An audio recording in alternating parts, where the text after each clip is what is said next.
እንደምን ቆያችሁ ክቡራን እንግዶቻችን። የኢትዮጵያዊ የሥነ ምግባርና የግብረ ገብ ማህበር ያሳተመውን መጽሐፍ ተመርቁ ዘንድ ወደዚህ በመምጣታችሁ እጅግ ደስታ ይሰማናል። ክቡር ደራሲ ጥዑም ማዛ ንጋቱ የዕለቱ የክብር እንግዳና ይህ መጽሐፍ እዚህ እንዲዘልቅ ላበቁኝ ቀንጌታ ማዕዛ ንጋቱ ልጅ ናቸው። የዕለቱ የክብር እንግዳ አድርገንም ጋብዘናቸዋል። ክቡራንና ክቡራት እንግዶቻችን ጊዜው ቅርብ አይደለም። 47 ዓመታትን አስቆጥሯል። ሀገረ በቀል የአባቶቻችን የግብረ ገብ ትምህርት ከፍተኛ ጥቃት ተፈጽሞበት ካንቀላፋ ዘመናት ተቆጥረዋል። የግብረ ገብ ትምህርት መቼ እንደተጀመረ ባይታወቅም እስከ 1971 ዓመተ ምህረት በዘመናዊም አስኳላ ትምህርት ቤቶች አካል ነስቶ ግስ ሰርቶ ሕያው እንደነበር የሩቅ ጊዜ ትዝታችን ነው። የአንድ ሀገር ቀጣይነት ዕጣ ፈንታ የሚወሰነው በጊዜው በሚኖረው የትውልድ ስነ ምግባራዊና ግብረ ገባዊ አስተምሮ እንደሆነ ይታወቃል። በመሆኑም የሀገራችን የታላቅነትና የልዕልና ግርማ ቀጣይነት በተለያዩ ጊዜያት ዓለምን የናኘና ያስደነቀ እንደነበር ድርሳናት ያስነብቡናል። በዚህ የተነሳ ታላቅ ነበር እንላለን። ተስፋ አልቆረጥምና ታላቅ እንሆናለን ብለን እየተፍጨረጨርንም እንገኛለን። ይሁንና የታላቅነታቸው ምስጢር እና ጥበብ የግብረ ገብ አስተምህሮ ላለፉት 47 ዓመት በትምህርት ስርዓታችን መኖሩ ተረት ተረት እስኪመስል ድረስ ተዘንግቶ መቆየቱ ይታወሳል። በእነዚህ ዓመታት ውስጥ የግብረ ገብ ትምህርትን ለናፈቀው ትውልድ የጨለማ ጊዜያት ነበሩ ማለትም ይቻላል። በዚህ የተነሳ ከ1972 ዓመተ ምህረት በኋላ የነበረን የተዛባ ስነ ምግባራዊና ግብረ ገባዊ አመለካከት የሀገራችንን ሕዝቦች ጤናማ የአብሮነት መስተጋብር እየሸረሸረ አሁን ለደረስንበት ታላቅ የህልውና ፈተና ዳርጎናል። የተከበራችሁ እንግዶቻችን፣ ጨለማው ዘመን ከመክበዱ የተነሳ በትውልድ ቅብብሎች መካከል ታላቅ ክፍተት እንደተፈጠረ ይታወቃል። ብሔረ ፈጣሪ ከምትባለው ሀገራችን ክብር ለቀቀ። ላለፉት 47 ዓመታት ኢካቦድም ተባለ። ክብር ከቤታችን ወጥቶ ነበርና ቀላል ለማይባሉ ጊዜያት ሰውነትን እየዘነጋ መጣ። የሰው ዘሩ ሰውነት መሆኑ ቀርቶ በቋንቋ ማንነት ተመነዘረ። ማህበረሰብ የሰዎች ስብስብ ወዝሽታ ርቋቸው ደመነፍስ በሌለው ግዝፍ መጠሪያ ብሔር የሚል ቅጥያ ተለጥፎ የልዩነት ቀዳዳችን ሰፋ። ሰው ለሰው የመኖር ሴቱም ተረሳ። እንዲህ እያለ ሰው በግዙፍ ጨለማ ከፈጣሪ ድንቅ ሥራ ሸሽቶ ላልተገባ ልምድ ተገዝቶ ራሱን ሰው ነኝ ብሎ ፈጠረ። በዘመናችን በአንዳንድ ሰዎች ዘንድ ቀስ በቀስ ጠባይ እንስሳዊን መጋራት ተጀመረ። ጨለማ ነውና መቀራረብ መገፋፋት ነገሰ። መቀራረብ ቀረና መገፋፋት ነገሰ። መከባበር ጠፋ። መናናቅ የዕለት ተዕለት መስተጋብር ሆነ። ውብ የታሪክ ባህሎቻችን በምናብ ትርክቶች ተተኩ። ወጋችንና ማህበራዊ ፍልስፍናችን ከአብሮነት ይልቅ ለእኔና በእኔ ርዕዮት ጥብቆ ተሰፋለት። በዚህ የተነሳ ሐሜተኝነት፣ ተንኮለኝነት፣ ስግብግብነት፣ ሴሰኝነት፣ ተናካሽነት፣ ተናዳፊነት፣ ሌብነት፣ ዘራፊነት፣ ጨካኝነት፣ ገዳይነት ተንሰራፍቶ የሰው ውሃ ልካችን ከመድሎቱ ወረደ። መሪው ከተመሪው፣ ተመሪው ከመሪው መግባባት ተስኖን ቋንቋችንም ተደበላለቀ። እንደ ባቢሎናውያን ዝሩን ሆን ዘንድ ህልውናችን ተናጋ። ግብረ ገባዊ የትውፊት ስብራትም አጋጠመ። ሊነጋ ሲል ይጨልማል እንደሚባለው ጉዟችን ከጊዜ ወደ ጊዜ እየከበደ መጣ። ክቡራንና ክቡራት እንግዶቻችን፣ የጨለማውን ዘመን የትውልድ ቅብብሎች ጽጾችን ለአብነት ያህል ከላይ ለማንሳት ሞከርኩ እንጂ የክፋት ጥጋችንስ ከዚህም በላይ ያናግራሉ። ይሁንና ከቅርብ ጊዜያት ወዲህ ከደቂቅ እስከ ልሂቅ ግብረ ገባዊ ማንነትን የመፈለግ ስሜት በእጅጉ እየተቀሰቀሰ መጣ። የትውልዱ የግብረ ገብ ጦት ከፍተኛ ጩኸት በሚመለከታቸው ወገኖች በጥቂቱም ቢሆን መደመጥ ተጀመረ። ጩኸቱን ያዳመጠው የክልላችን ትምህርት ቢሮ የዘመናት ጥያቄ የነበረውን የግብረ ገብ ትውፊት ስርዓተ ትምህርት በመቅረጽ ታሪክ የማይረሳው አሻራውን በትምህርት ቤቶች አሳረፈ። ጨለማው ያበቃ ዘንድም ጎህ ቀደደ። ማህበራችን ጎህ የቀደደችው ፀሐይ ትወጣ ዘንድ በአብክመ ስነ ምግባርና ጸረ ሙስና ኮሚሽን በተደረገለት የስነ ምግባርና የግብረ ገብ ስልጠና እንዲሁም ብርቱ ድጋፍና ክትትል ኢትዮጵያዊ የስነ ምግባርና የግብረ ገብ ማህበር በሚል መጠሪያ በ2015 ዓመተ ምህረት ከክልሉ ፍትህ ቢሮ የእውቅና ፈቃድ አግኝቶ ተመሰረተ። ላለፉት ተከታታይ 3 ዓመታት የግብረ ገብና የስነ ምግባር ትምህርት ተስፋፍቶ የሀገራችንና የህዝባችን ልዕልና እንዲመለስ ሲፍጨረጨር መቆየቱም ይታወቃል። ከጥረቶቹ አንዱ ከ47 ዓመታት በኋላ ጨለማው ተገፎ ጮራዋ ፈንጥቃ ታበራልን ዘንድ በዛሬው ዕለት ፀሐይ በማለዳ የተባላችሁን መጽሐፍ ልትመርቁ በዚህ ታላቅ አዳራሽ በመገኘታችሁ እንኳን ደህና መጣችሁ እላለሁ።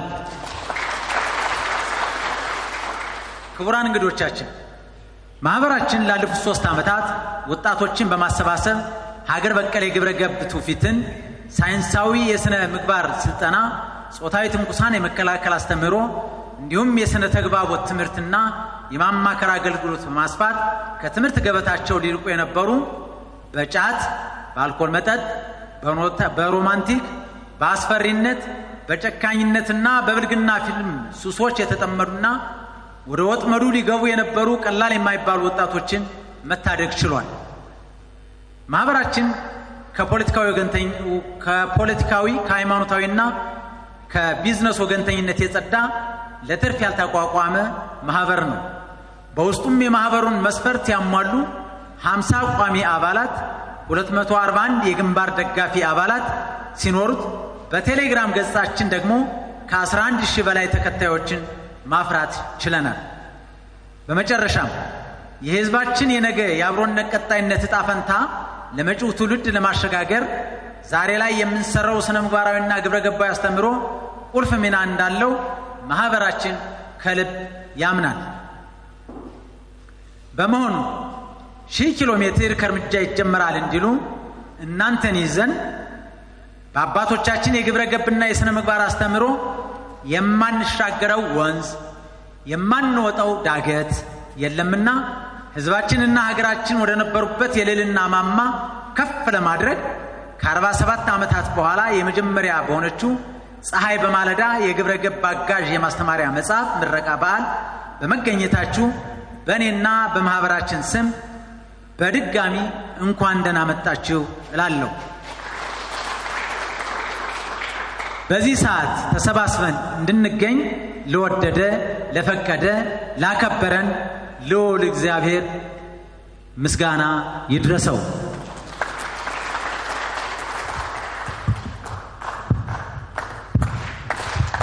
እናመሰግናለን። ደራሲ ወይም አዘጋጅ መምህር ዘላለም ንጉሴ ላደረሱ መልእክት እጅግ አድርገን እናመሰግናለን። እንግዲህ እንደተባለው እንደሰማችሁት ከ47 ዓመታት በኋላ ነው ይህ መጽሐፍ ተጽፎ በተለይ ለግብረ ገብ ማስተማሪያ ያገለግል ዘንድ እዚህ ተዘጋጅቶ ዛሬ በይፋ የምናስመርቀው ማለት ነው። እንደምታውቁት ሀገራችን ኢትዮጵያ የበርካታ ብሔር ብሔረሰቦችና ህዝቦች መኖሪያ የዚያን ያክል ደግሞ በርካታ ምሁራን ጸሐፍት ደራሲያን ያሉባት ሀገር ነች። በዚህ ዘርፍ ላይ ትኩረት ያለ መስጠት ነው እንጂ ጸሐፊያን ጠፍተው አይደለም። ነገር ግን ደራሲው በዚህ ደረጃ ለሀገሬ ይህን ያስፈልጋታል፣ ግብረ ገብ ላይ ትኩረት ሰርተን መስራት አለብን ብለው ለዚህ በማዘጋጃታቸው እጅግ አድርገን እናመሰግናለን። አንድ ጊዜ በድጋሚ ወራር ሰጡልኝ።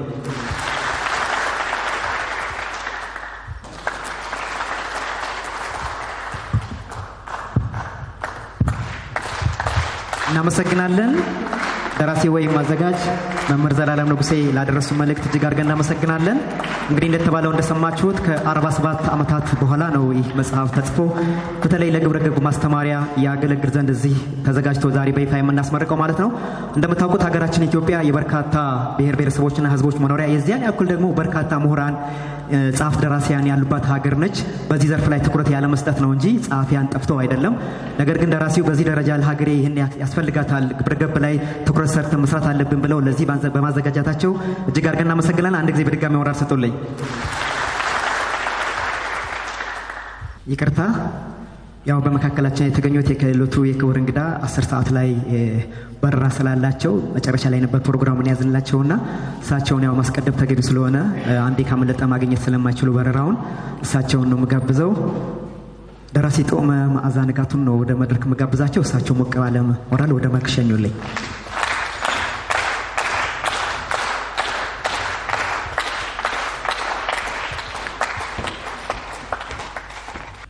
በጣም ክብር ይስጥልኝ። ክብር ስለተሰጠኝ በጣም በማይገባኝ መድረክ ስለተገኘው በጣም ትልቅ ደስታ ይሰማኛል። በተለይ ደግሞ ሀገራዊ በሆነ የሀገር ፈተና በሆነ በስነ ምግባር እና ስለ ግብረ ገብነት በዚህ ደረጃ መጽሐፍ ታትሞ ተጠርቶ እዚህ መድረክ ላይ ስገኝ ልክ አንዲት በድንግልና ባላግብታ መድረክ ላይ ስትወጣ የሚሰማት እርካታ ያን ያህል ነው እርካታው የሚሰማኝ። በጣም በእጅጉ አመሰግናለሁ። እኔ የሚያሳዝነኝ ትልቅ ሀገር ሆነን በዓለም ደረጃ እጅግ ትልቅ ሀገሮች ትልቅ ህዝቦች ነን። ኢትዮጵያ ግዙፍ ሀገር ነች። ኢትዮጵያ የዓለምን አብዛኛውን ዓለም አቀፋዊ ታሪክ የተሻማች ሀገር ነች። በመንፈሳዊ እንውሰደው። ግማደ መስቀሉ የት ነው የሚገኘው? ኢትዮጵያ። ጽላተ ሙሴ የሚገኘው የት ነው? ኢትዮጵያ። በአንድ ወቅት ከአንድ 16 ዓመት በፊት ኢየሱስ ክርስቶስ እንትን የለበሳት ጨርቅ ጣሊያን ተገኘች ተብሎ ስንት ውዝግብ፣ አርመኒያም የኛ ነው ይላሉ፣ ሶሪያም የኛ ነው ይላሉ፣ እስራኤል ትልቅ እኛ መስቀሉን ይዘን ግማደ መስቀሉን ይዘን ታሪካችን ባለማወቅ ባለማክበር ስነ ምግባር ስለሌለን ስለ ሀገራችን ስለማንቆጭ የሚያስተጋባው እንኳን አልተገኘም እውነት ለመናገር እና ትልቅ ህዝቦች ነን። የግዕዝ ፊደል ባለቤቶች ነን። የመጀመሪያው የጽሁፍ ቋንቋ የአፍሪካ ቋንቋ ግዕዝ በዓለም ከተጻፉት 12 የፊደል አይነቶች ማንኛውንም ድምፅ መግለጽ የሚችል ስፔሊንግ አናባቢ የማያስፈልገው እያንዳንዱ ፊደል አንድ ናቢቢያዊ እንደገለጸው እያንዳንዱ ፊደል እንትን ነው አለ አርት ነው አለ እና በዚህ ደረጃ ያለን ህዝቦች ነን። ይህ ሆኖ እኛ በዚህ ደረጃ ክብራችን ወርዶ የሚገኘው እውነት ስነ ምግባር አንድ ሀገር ስነ ምግባሩ ሲዋረድ ልክ ደራሲው እንዳሉት ጃፓን ትልቅ ፕራውድ ኔሽን ነው የሚባሉት በዓለም የክብር ስቴቶች የክብር ሀገራት የክብር ህዝብ ነው የሚባሉት። ፕራውድ ኔሽን የተባሉት እነሱ ካልቸራቸውን ጠብቀው ነው ቴክኖሎጂያቸውን ያሳደጉ። እኛ እዚህ አንድ 5-10 ሜትር ብታዩ ስም እንኳን ስንሰይም ስማርት ምን ስጦቱ የምትገነዘቡት ነገር ነው። በሰው ሀገር ነው የምንጠቀመው። አውሮፓውያን እኮ ፊደል የላቸውም እውነት ለመናገር። እኛ ግዕዝ ብራና ላይ ስንጽፍ እነሱ ድንጋይ ላይ ነበር የሚጭሩት። የታሪክ መገለባበጡ ነው እኛ በዚህ ደረጃ ያለ ነው እና ስነ ምግባር ግብረ ገብ እጅግ አስፈላጊ ነው። እንደውም አባቴ ሲናገር እንትን ከእብድ ላይ የተለበሰ ሱፍ ነው ይለዋል። አንድ ሰው ስነ ምግባር ሳይኖረው ከተማረ ልክ እብድ እንደለበሰው እንትን ነው የሚሆነው፣ ልብስ ነው የሚሆነው፣ ክብር አይኖረው የሚል ነበር እና በእውነቱ በጣም ደስታ ነው የሚሰማኝ ይሄ ነገር በመደረጉ። ዝግጅት አላደረኩም፣ ንግግርም አልችልም፣ እንደው መድረኩ ስለተሰጠ ብዬ ነው። አንድ ዶክተር ጓለ የሚባሉ የኢትዮጵያ ምሁራን ስነ ምግባር በሚል መጽሐፍ ጽፈው ነበር በአፄ ኃይለ ሥላሴ። እኔም በእውነት ደርግ ጊዜ አንድ 2 ጊዜ አግኝቻቸዋለሁ። የጀርመን አምባሳደር ሆነው ሄዱ። በኋላ ወደ እስራኤል ተቀይረው የእስራኤል አምባሳደር ሆነው ሲቀየሩ እኔ ልጆቼን በአውሮፓ እያዟዟርኩ እየዞርኩ ልጆቼን የኢትዮጵያ ሽታ ሳይኖራቸው አልቀርም ብለው ሪዛይን አድርገው ወደ ኢትዮጵያ ተመለሱ። ዓለሙን የውጭውን ዓለም ስናየው እንደዚህ ነው። በጥናት ተደርጎ በአንድ በሁለት በሶስት ትምህርት ቤት ባለፈው ዓመት ጥናት ተደርጎ 618 ልጆች ከአሜሪካ በሶስት ትምህርት ቤት ነው ከአሜሪካ መጥተው ከአያቶቻቸው ጋር ይማራሉ። ለምን? ኢትዮጵያዊነት ስለተፈለገ ነው። እኛ ደግሞ እዚህ ላይ እዚህ ያለነው ደግሞ እያዘጋጀንም አይደለም። በእኛና በልጆቻችን በእኛና በአባቶቻችን ያለውን ጋፕ ተመልከቱት። እውነት ስነ ምግባር እናስተላልፋለን እንደው መርህ አለን። በቃ የዘመኑ ልጅ እንዲህ ነው ብለን በእነሱ ነው እየተገዛን እየታዘዝን ያለ ነው እና ልጆቻችን ያመልጡናል ከትንሽ ጊዜ በኋላ። ይሄ መድረክ እውነት ለመናገር የኢትዮጵያ መድረክ ነው። የዚህ የባህር ዳር ወይም እንደው የዚህ ክልል መድረክ አይሆንም። በእርግጠኝነት የምነግራችሁ በአዲስ አበባም ይሄ ነገር እንደገና ይመረቃል። ይሄ መጽሐፍ ተስፋ አደርጋለሁ። ደራሲያን ማህበር ጋር እየተነጋገርን ነው። ይሄ ኢትዮጵያን ያስጨነቀ ሂደት ነው። ባለፈው የተወሰኑ እንትኖች ሀብታሞች በጣም ሀብታም የሚባሉ ሰዎች እናገኝ ነበር። የሆነ ገንዘብ ለማሰባሰብ አንድ ማዕከል ለማቋቋም በጣም ትልልቅ የምትሏቸውን ሀብታሞች አነጋግረን ነበር እና አንድ ሰው ምን አሉ፣ እኔ ልጆችን ሳዝ አሉ ትእዛዝ ሳዝ መኪና ነው የሚመርጡት። እነሱ የሚፈልጉትን መኪና ካልሆነ አይታዘዙኝም አሉ። ልጆቼ ሀብቴን እንደማይመሩት አውቃለሁ። እዚህ ቁጭ ብዬ የምሰራው 5000 ሰራተኛ በስሬ ስላለ ስነ ምግባር ከሌለ ሀብትንም ማውረስ አይቻልም። እና ትልቅ መድረክ ነው። እግዚአብሔር ይስጥልኝ በጽሞና ስላዳመጣችሁኝ። አልተዘጋጀውም ንግግሬ። ኢትዮጵያን ግን ትልቅ ሀገር እንደሆነች በልባችን ልናስብ ይገባል። ኢትዮጵያ በጣም በጣም የምታኮራ የአፍሪካ ማዕከል ለምንድን ነው የምትባለው? ኢትዮጵያ በዓለም የሌለ 121 ኤምባሲ የሚኖራት ስነ ምግባር ያሉ ኢትዮጵያውያኖች ሰርተው የአፍሪካ ህብረትን ወደ ኢትዮጵያ ስላደረጉ ነው። እነዚህ ሰዎች ከቤተ ክርስቲያን ያደጉ ናቸው። አክሊሉ ሀብተወልድ፣ ከተማ ይፍሩ የሚባሉ ዲያቆን የነበሩ፣ ዶክተር ቅጣው እጅጉ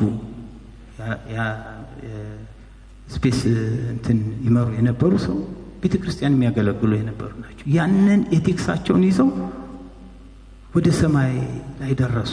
ኤቲክስ የሌለው ሰው የት ይደርሳል? ስነ ምግባር የሌለው ሰው እንዴት ሀገር ይመራል? አይመራም። እያያችሁት ነው። እና እግዚአብሔር ይስጥልኝ። በዚህ የምጠይቃችሁ እናንተን ይሄ ሂደት የዚህ ሴሽን የዚህ ፕሮግራም አካል ብቻ ጊዜ ብቻ አድርጋችሁ መውሰድ የለባችሁም። ማገዝ አለባችሁ። ከሰላምታና ከአቅርቦት ጀምሮ ማለት ነው።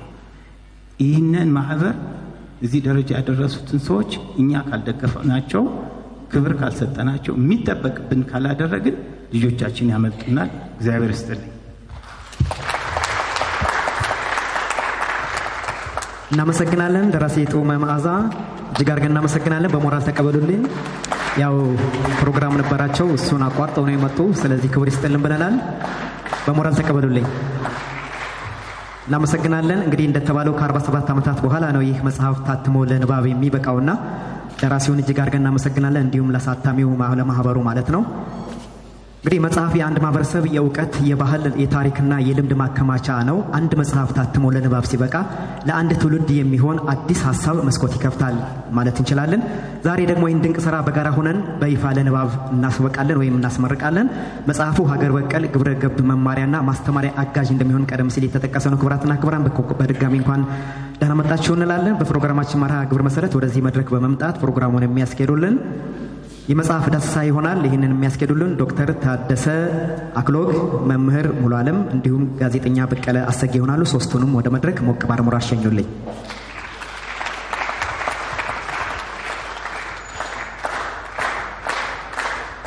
እንግዶቻችን ሞራል ስጡልኝ። አጠር ያለ የመጽሐፍ ዳሰሳ ነው የሚያደርጉልን። ሁላችንም በጥሞና እንከታተላቸው።